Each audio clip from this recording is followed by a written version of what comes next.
Hacia 1848, en Estados Unidos de América, llamaron la atención diversos fenómenos extraños, que consistían en ruidos, golpes y movimientos de objetos sin causa conocida. Esos fenómenos ocurrían a menudo en forma espontánea, con una intensidad y una persistencia singulares. Pero también se observó que se producían más particularmente bajo la influencia de determinadas personas, a las que se designó con el nombre de médiums, quienes en cierto modo podían provocarlos a voluntad, lo cual permitió repetir las experiencias. Para eso se servían sobre todo de mesas. No porque ese objeto fuera más adecuado que otro, sino tan solo porque es movible, resulta más cómodo y nos sentamos más fácilmente y con mayor naturalidad alrededor de una mesa que frente a cualquier otro mueble. Se obtuvo de esa manera la rotación de la mesa, luego movimientos en todas las direcciones, temblores, vuelcos, levitaciones, golpes violentos, etc. Este fenómeno fue designado en los comienzos con el nombre de mesas giratorias o danza de las mesas.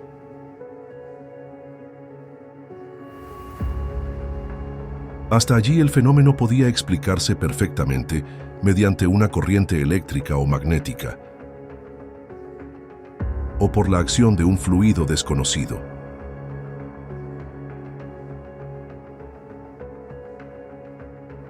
Esa fue, en efecto, la primera opinión que se generó acerca de él. Con todo, no se tardó en reconocer en esos fenómenos la presencia de efectos inteligentes, de modo que el movimiento obedecía a la voluntad. La mesa se dirigía a la derecha o a la izquierda, hacia una persona señalada. Se paraba sobre una o dos patas al recibir la orden de hacerlo, producía el número de golpes solicitado, marcaba el compás, etc.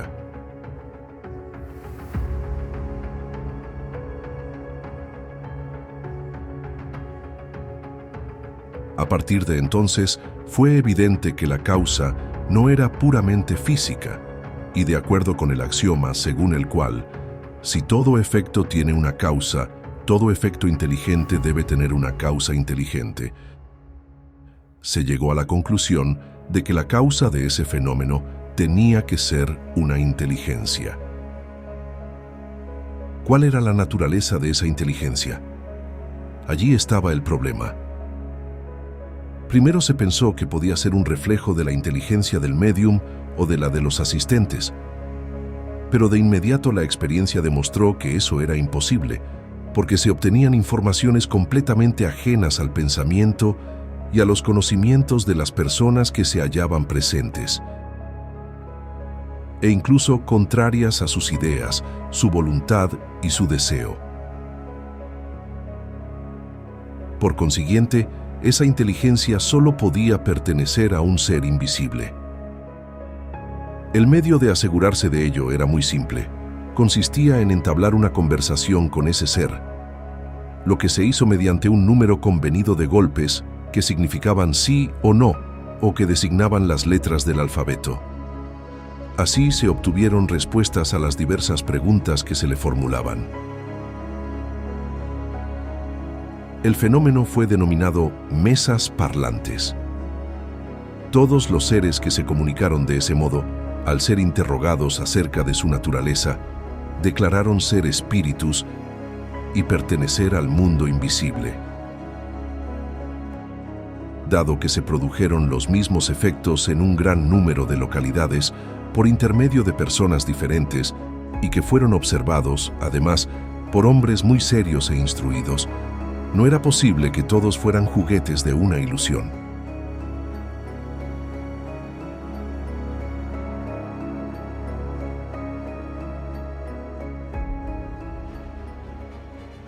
De América, el fenómeno pasó a Francia y al resto de Europa, donde durante algunos años las mesas giratorias y parlantes estuvieron de moda y se convirtieron en el entretenimiento de los salones. Después, cuando se cansaron de ellas, las dejaron a un lado para dedicarse a otra distracción.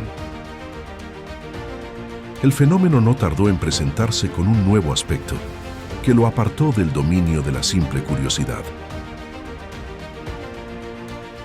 Las limitaciones de este compendio no nos permiten hacer un seguimiento de él en todas sus fases, de modo que pasaremos directamente a lo que ofrece de más característico, a lo que llamó la atención sobre todo de las personas serias. Digamos previamente y de paso que la realidad del fenómeno halló muchos contradictores.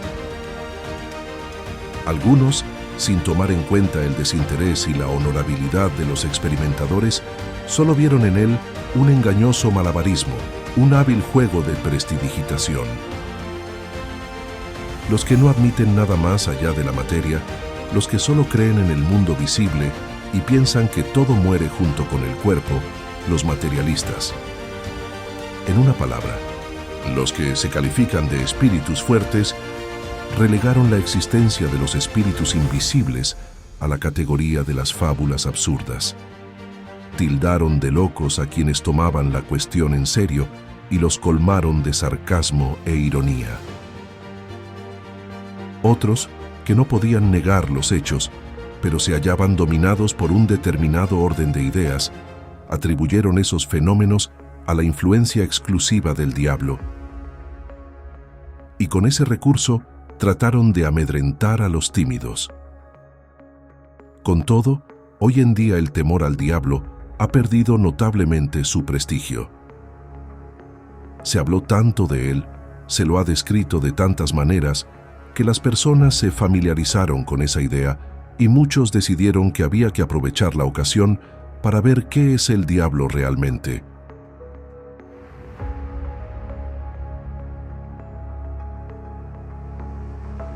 De ahí resultó que, con excepción de una reducida cantidad de mujeres timoratas, el anuncio de la llegada del auténtico diablo tuvo algo de excitante para quienes solo lo habían visto en los cuadros o en el teatro.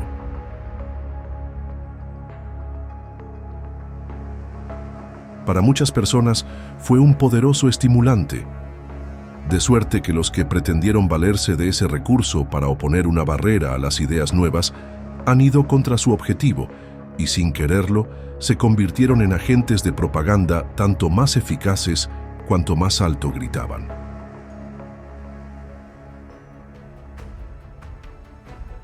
El resto de los críticos no obtuvieron mejor éxito, porque a hechos comprobados y a razonamientos categóricos solo pudieron oponer negaciones. Leed lo que han publicado. En todas partes hallaréis pruebas de su ignorancia y de la falta de una observación seria de los hechos, y en ninguna parte una demostración concluyente de su inviabilidad. Toda su argumentación se resume así: no creo, por lo tanto, eso no existe. Todos los que creen están locos. Solo nosotros tenemos el privilegio de la razón y del buen sentido. El número de adeptos que el espiritismo ha conquistado gracias a la crítica seria o a la burlesca es incalculable, porque en todos los casos no hemos encontrado más que opiniones personales, desprovistas de pruebas en contra.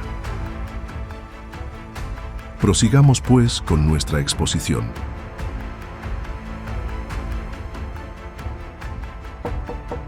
Las comunicaciones a través de golpes eran lentas e incompletas. Se descubrió que al adaptar un lápiz a un objeto movible, una cestilla, una tablita o cualquier otro objeto sobre el cual fuera posible apoyar los dedos, dicho objeto se ponía en movimiento y trazaba caracteres. Más tarde se observó que tales objetos solo eran accesorios de los que se podía prescindir. La experiencia demostró que el espíritu, así como ejercía una acción sobre un cuerpo inerte para dirigirlo conforme a su voluntad, podía actuar también sobre el brazo o la mano para guiar el lápiz. Entonces, surgieron los médiums escribientes, es decir, las personas que escriben de manera involuntaria bajo el impulso de los espíritus, de los cuales pasan a ser instrumentos e intérpretes.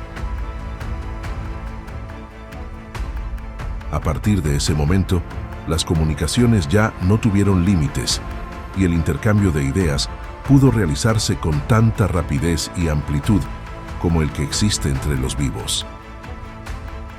Se trataba de un vasto campo abierto a la exploración, del descubrimiento de un mundo nuevo, el mundo de los seres invisibles, del mismo modo que el microscopio había hecho posible el descubrimiento del mundo de los seres infinitamente pequeños. ¿Qué son esos espíritus? ¿Qué papel desempeñan en el universo? ¿Con qué objetivo se comunican con los mortales? Estas son las primeras preguntas que se trató de responder.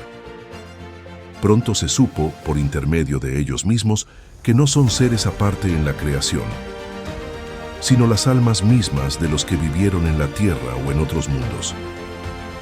Se supo que esas almas, tras haberse despojado de su envoltura corporal, pueblan y recorren el espacio. Ya no fue posible dudar de ello cuando se reconoció entre los espíritus a parientes y amigos, con los cuales fue posible conversar. Cuando ellos mismos acudieron a dar pruebas de su existencia, a demostrar que en ellos solo está muerto el cuerpo, que su alma o espíritu vive siempre y que están ahí, cerca de nosotros, que nos ven y nos observan tal como lo hacían en vida, y envuelven con su solicitud a aquellos a quienes han amado, cuyo recuerdo es para ellos una grata satisfacción. Por lo general se tiene de los espíritus una idea completamente falsa. No son, como muchos se lo imaginan, seres abstractos, difusos e indefinidos, ni algo así como un resplandor o una chispa. Se trata, por el contrario, de seres muy reales, que poseen su individualidad y una forma determinada. Podemos formarnos una idea aproximada acerca de ellos mediante la explicación que sigue. En el hombre hay tres partes esenciales: el alma o espíritu, principio inteligente en el que residen el pensamiento, la voluntad y el sentido moral. El cuerpo, envoltura material, pesada y densa, que pone al espíritu en relación con el mundo exterior. El periespíritu, envoltura fluídica, ligera, que sirve de lazo y de intermediario entre el espíritu y el cuerpo.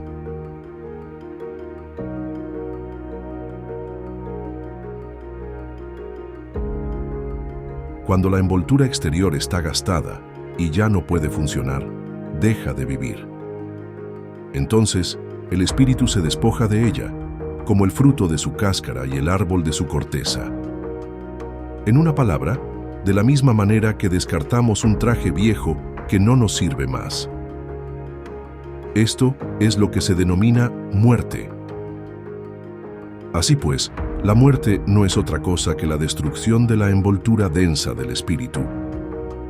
Solo el cuerpo muere, el espíritu es inmortal.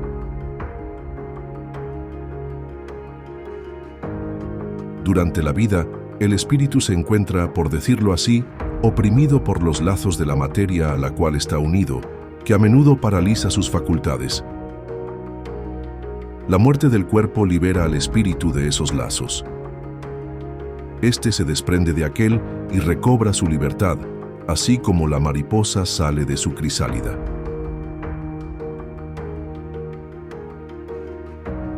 Con todo, el espíritu solo deja el cuerpo material, pues conserva el periespíritu, que constituye para él una especie de cuerpo etéreo, vaporoso, imponderable para nosotros y con forma humana, la cual parece ser la forma típica. En su estado normal, el periespíritu es invisible, pero el espíritu puede hacerle sufrir ciertas modificaciones que lo tornan momentáneamente perceptible para la vista e incluso para el tacto, tal como sucede con el vapor condensado.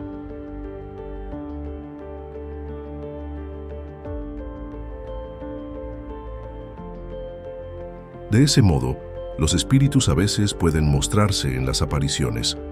Con la ayuda del periespíritu, el espíritu actúa sobre la materia inerte y produce diversos fenómenos, como ruidos, movimientos de objetos, escritura, etc.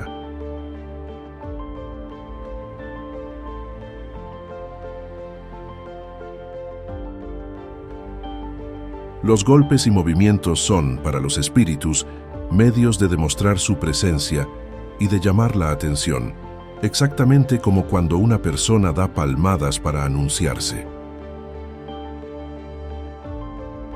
Algunos espíritus no se limitan a producir ruidos moderados, sino que llegan a provocar un estrépito semejante al de la vajilla cuando se rompe, o al de puertas que se abren y se cierran, o al de muebles que se derriban. A través de los golpes y los movimientos basados en una convención, los espíritus pueden expresar sus ideas. No obstante, la escritura les ofrece un medio completo, más rápido y cómodo. Por eso la prefieren. Así como pueden hacer que se tracen caracteres, también pueden guiar la mano para que dibuje, escriba música o ejecute un fragmento musical en algún instrumento. En una palabra, a falta de su propio cuerpo, que ya no poseen, los espíritus se sirven del cuerpo del médium para manifestarse a los hombres de una manera sensible. Los espíritus también pueden manifestarse de muchas otras maneras, entre ellas a través de la vista y la audición. Algunas personas, llamadas médiums auditivos, tienen la facultad de escucharlos y de ese modo pueden conversar con ellos. Otras los ven, son los médiums videntes. Los espíritus que se manifiestan a la vista se presentan por lo general con una forma análoga a la que tenían en vida, pero vaporosa.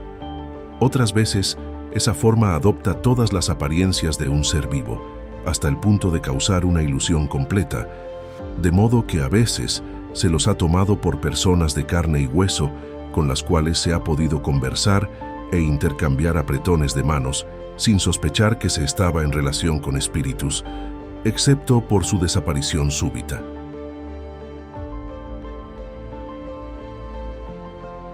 Es muy raro ver a los espíritus de modo permanente y general. Sin embargo, las apariciones individuales son bastante frecuentes, sobre todo en el momento de la muerte. El espíritu, una vez desprendido del cuerpo, parece darse prisa en ir a ver de nuevo a sus parientes y amigos, como para advertirles que acaba de dejar la tierra y decirles que sigue vivo.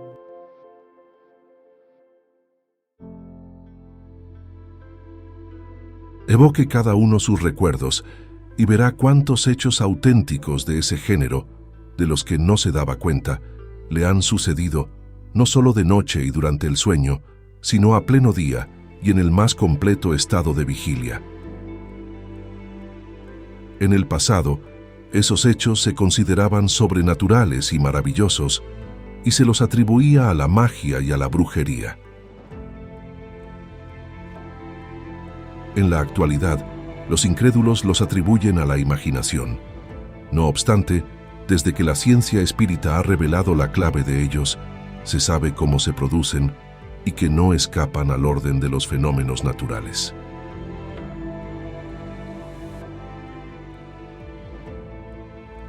También se creía que los espíritus, por el solo hecho de ser tales, debían poseer la ciencia y la sabiduría supremas, pero la experiencia no tardó en demostrar que eso es un error. Entre las comunicaciones impartidas por los espíritus, algunas son sublimes por su profundidad y elocuencia, por su sabiduría y moral, y solo reflejan la bondad y la benevolencia. Pero otras son muy vulgares, frívolas, triviales e incluso groseras, y a través de ellas, el espíritu revela los instintos más perversos. Así pues, es evidente que las comunicaciones no pueden proceder de la misma fuente, y que si bien existen espíritus buenos, también los hay malos. Dado que los espíritus no son otra cosa que las almas de los hombres, no pueden, naturalmente, volverse perfectos al dejar su cuerpo. Hasta tanto hayan progresado, conservarán las imperfecciones de la vida corporal. Por esa razón, hay espíritus de todos los grados de bondad y maldad, de sabiduría e ignorancia. Por lo general, los espíritus se comunican gustosos, y para ellos es una satisfacción comprobar que no se los ha olvidado. Describen de buen grado las impresiones que experimentaron al dejar la tierra, así como su nueva situación y la naturaleza de sus goces y de sus padecimientos en el mundo en que se encuentran. Algunos son muy felices, otros desdichados, e incluso los hay que soportan horribles tormentos, según el modo como han vivido y el empleo, bueno o malo, útil o inútil, que han hecho de la vida.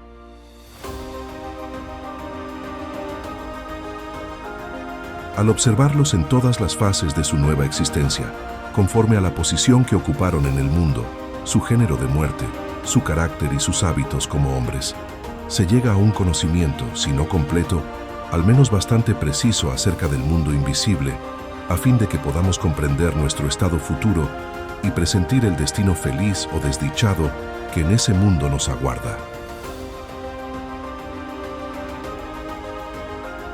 Las instrucciones impartidas por los espíritus de un orden elevado acerca de los temas que interesan a la humanidad, así como las respuestas que han dado a las preguntas que se les formularon y que han sido recopiladas y coordinadas cuidadosamente, constituyen toda una ciencia, una doctrina moral y filosófica que lleva el nombre de espiritismo.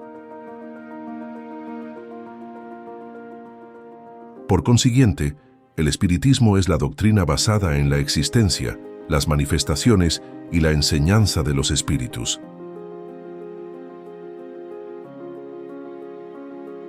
Esta doctrina se halla expuesta de una manera completa, con respecto a la parte filosófica, en el Libro de los Espíritus.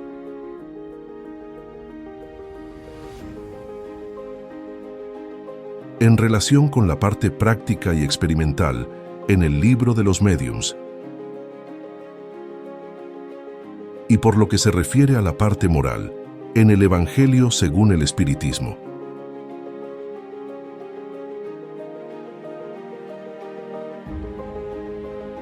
Por el análisis de esas obras, que efectuaremos más adelante, es posible juzgar la variedad, la amplitud y la importancia de las materias que la doctrina espírita abarca. Como se ha visto, el espiritismo tuvo su punto de partida en el fenómeno vulgar de las mesas giratorias. No obstante, dado que esos hechos se dirigen más a los ojos que a la inteligencia y que despiertan más curiosidad que sentimiento, una vez que la curiosidad quedó satisfecha, las personas dejaron de interesarse en esos hechos, tanto más cuanto que no los comprendían. Por el contrario, no ocurrió lo mismo cuando la teoría vino a explicar su causa, y sobre todo, cuando se descubrió que de esas mesas giratorias, que por breve tiempo habían servido de diversión, surgía una doctrina moral que hablaba al alma,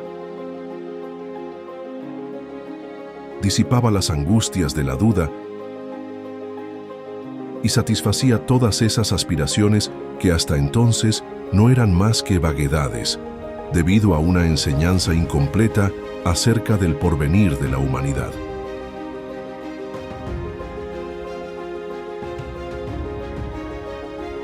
Las personas serias recibieron la nueva doctrina como un beneficio. Desde ese momento, en lugar de declinar, el espiritismo ha crecido con increíble rapidez. En el lapso de unos pocos años, en todos los países del mundo, y especialmente entre las personas instruidas, atrajo incontables partidarios, cuyo número aumenta día a día en una proporción extraordinaria, a tal punto que hoy podemos afirmar que el espiritismo ha obtenido el derecho de ciudadanía.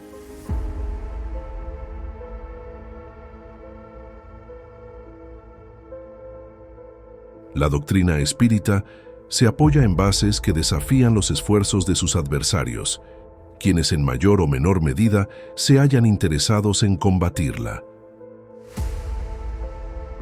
La prueba de ello radica en que los ataques y las críticas no han aminorado un solo instante la marcha del espiritismo, hecho que la experiencia demostró y que los opositores nunca han podido explicarse. Por su parte, los espíritas manifiestan simplemente que si la propagación de la doctrina continúa a pesar de la crítica, es porque se la considera buena y porque su lógica es preferible a la de sus contradictores.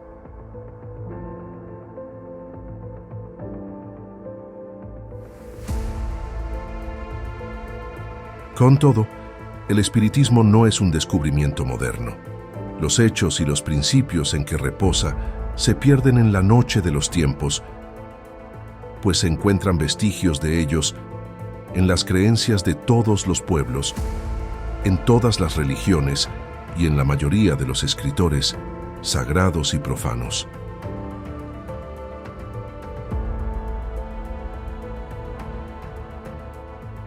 Sucede que los hechos, incompletamente observados, se interpretaron muchas veces conforme a las ideas supersticiosas propias de la ignorancia, y no se dedujeron de ellos todas sus consecuencias.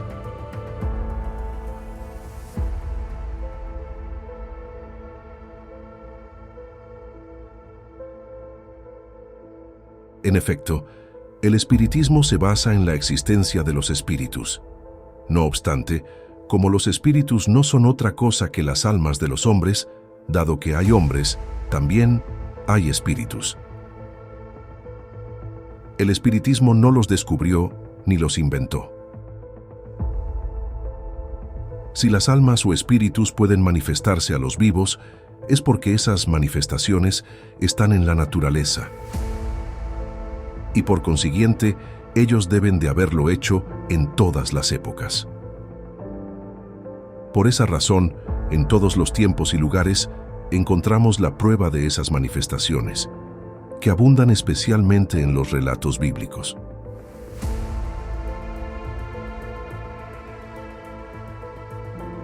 Tampoco tiene nada de nuevo la doctrina que los espíritus enseñan en la actualidad.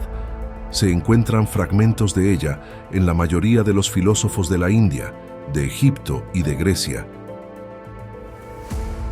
y está por completo en las enseñanzas de Cristo.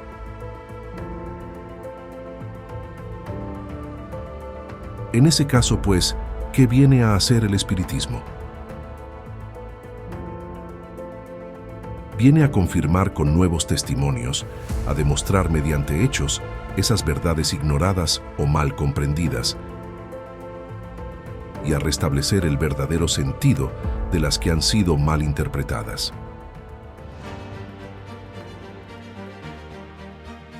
Es cierto que el espiritismo no enseña nada nuevo, pero no basta con que pruebe de un modo patente, irrecusable, la existencia del alma, su supervivencia al cuerpo, su individualidad después de la muerte, su inmortalidad, así como las penas y las recompensas futuras. Muchas personas creen en todo eso, pero lo hacen con un vago trasfondo de incertidumbre. En su fuero interior se preguntan, ¿y si no fuera cierto?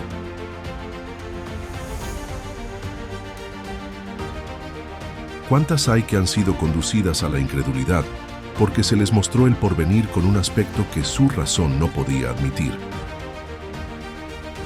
Para el creyente que vacila, no significa nada la posibilidad de afirmar, ¿ahora estoy seguro?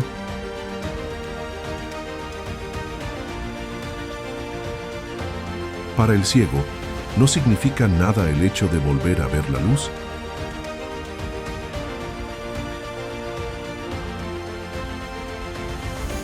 A través de los hechos y de su lógica, el espiritismo acude a disipar la ansiedad inherente a la duda y devuelve la fe al que se había apartado de ella.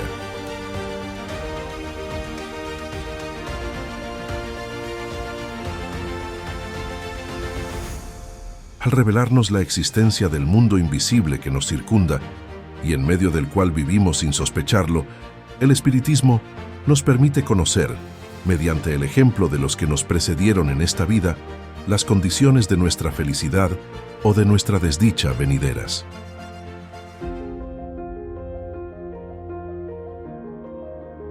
Nos explica la causa de nuestros padecimientos en la tierra, así como la manera de aliviarlos. El efecto inevitable de la propagación del espiritismo será el desmoronamiento de las doctrinas materialistas, que no pueden resistirse a la evidencia. El hombre, convencido de la grandeza y la importancia de su existencia futura, que es eterna, la compara con la incertidumbre de la vida terrenal, que es tan breve, y entonces se eleva con el pensamiento por encima de las mezquinas consideraciones humanas. Como conoce la causa y el objetivo de sus miserias, las soporta con paciencia y resignación, pues sabe que son un medio para alcanzar un estado mejor.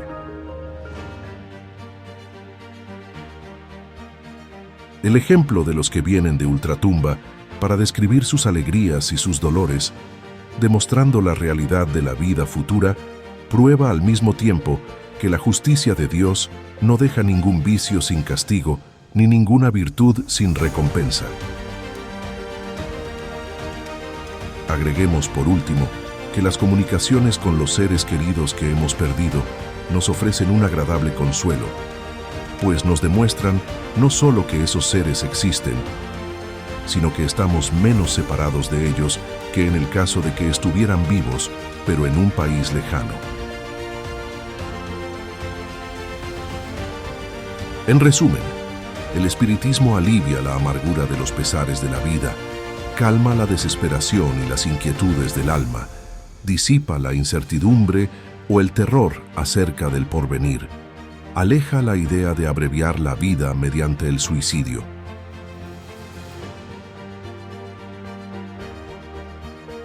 Por eso mismo, hace dichosos a los que se compenetran con él, y ahí radica el gran secreto de su rápida propagación.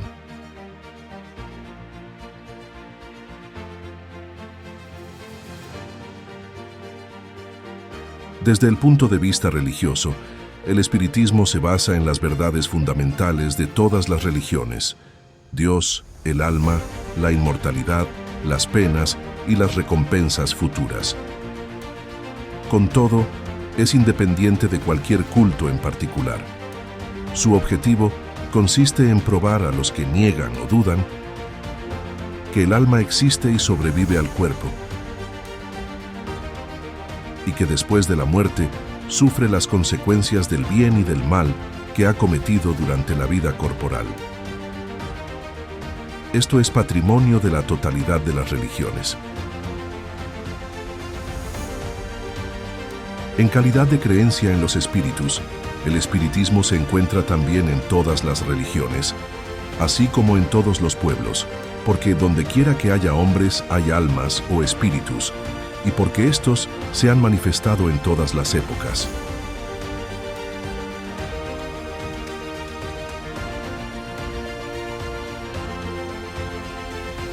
El relato de esas manifestaciones figura en todas las religiones, sin excepción. Así pues, se puede ser católico, tanto griego como romano, protestante, judío o musulmán, y creer en las manifestaciones de los espíritus. Por consiguiente, ser espírita. Prueba de ello es que el espiritismo tiene adherentes en todas las creencias religiosas.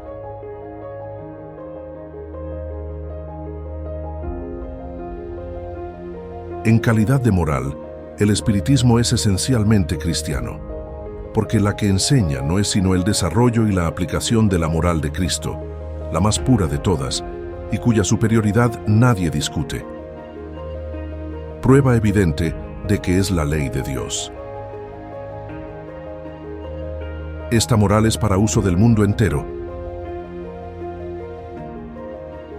El espiritismo es independiente de toda forma de culto, no prescribe ninguno de ellos, ni se ocupa de dogmas particulares, razón por la cual no constituye una religión especial, pues tampoco tiene sacerdotes ni templos. A quienes le preguntan si hacen bien al seguir tal o cual práctica, responde: si creéis que es una obligación para vuestra conciencia, hacedlo. Dios siempre toma en cuenta la intención. En una palabra, el espiritismo no se impone a nadie. No se dirige a los que tienen fe y se sienten satisfechos con ella, sino a la numerosa categoría de los inseguros e incrédulos. No se los quita a la Iglesia, pues están separados de ella moralmente, en todo o en parte. Por el contrario, los hace andar las 3/4 partes del camino para que ingresen en ella. Compete a la Iglesia hacer el resto.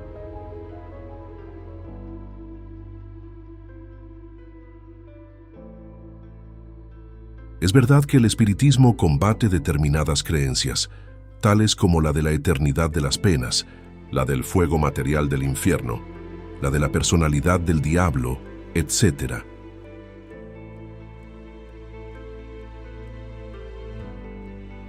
Sin embargo, ¿no es cierto también que esas creencias, impuestas como absolutas, han generado incrédulos en todos los tiempos y siguen haciéndolo a diario?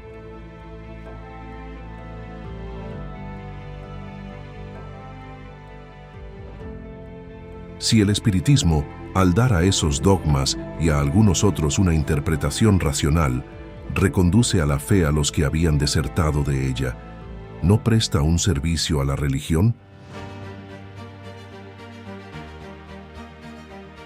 Por ese motivo, decía un venerable eclesiástico, el espiritismo hace creer en algo y vale más creer en algo que no creer en nada. Dado que los espíritus no son otra cosa que las almas, no podemos negar a los espíritus sin negar a las almas. Una vez admitida la existencia de las almas o espíritus, el problema queda reducido a su más simple expresión. ¿Las almas de los que han muerto pueden comunicarse con los vivos? El espiritismo prueba mediante hechos materiales que la respuesta afirmativa es la correcta.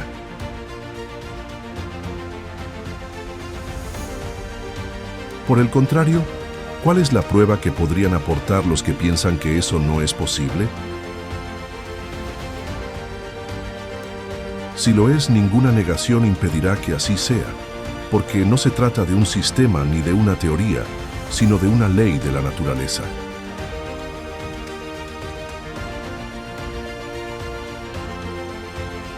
Ahora bien, contra las leyes de la naturaleza, la voluntad del hombre es impotente.